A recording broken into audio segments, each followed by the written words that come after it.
नमस्ते प्रणाम। मैं गायत्री सरोज अपने चैनल में दोस्तों आप लोग का स्वागत एवं अभिनंदन करती हूँ। आप लोगों के बीच एक प्यारा सा सुहाग गीत बेटी विवाह गीत प्रस्तुत करने जा रहे हैं। कैसा लगा कमेंट करके ज़रूर बताइएगा। जो गलती हो क्षमा करिएगा दोस्तों, मेरा भी सपोर्ट करिए प्लीज़ दोस्तों, आप लोग की सपोर्ट की बहुत ज़रूरत है।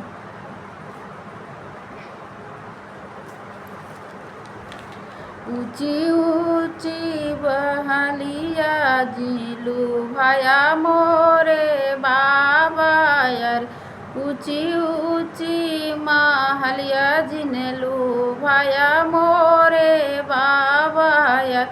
देखली है घरवा दुआर रे लालनवा यार, देखली है घरवा दुआर रे लालनवा। अरे सभावा बैठल ससुरुज देख यार, सभावा बैठल ससुरुज देख।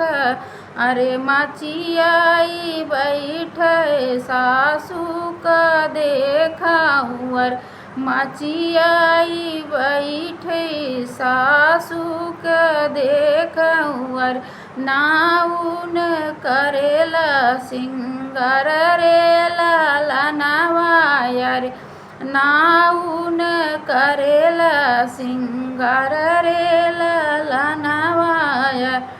घोड़ चढ़ल हम जेठऊ का देखाऊँ, घोड़वा चढ़ल हम जेठऊ के देखाऊँ। अरे जेठऊ के देखाऊँ, अरे जैसे बैठे कोतवाल रे लालनवा यार, जैसे बैठे कोतवाल रे लालनवा।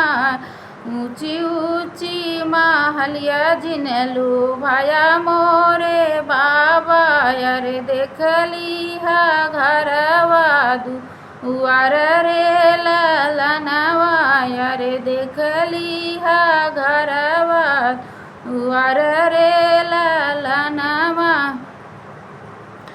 राम रसोइया बैठे जेठानी के देखाऊँ, चेरी जसन थी पीसन रे लालनवा यार, सना थी पीसन रे लालनवा।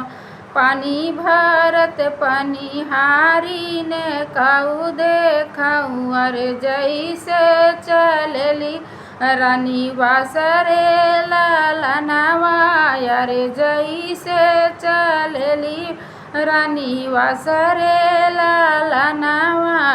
दुआरे बैठल हम कुकुर के देखाऊँ, खोरियन दूध पियत रे लालनवा यार, खोरियन दूध पियत रे लालनवा।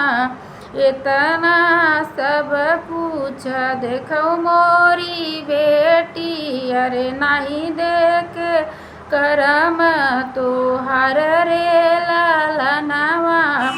इतना ही सब कुछ देखो मोरी बेटी, अरे नहीं देख तोहर नहीं जाने तोहर करम रे लालनवा यार, नहीं जाने करम तोहर रे लालनवा।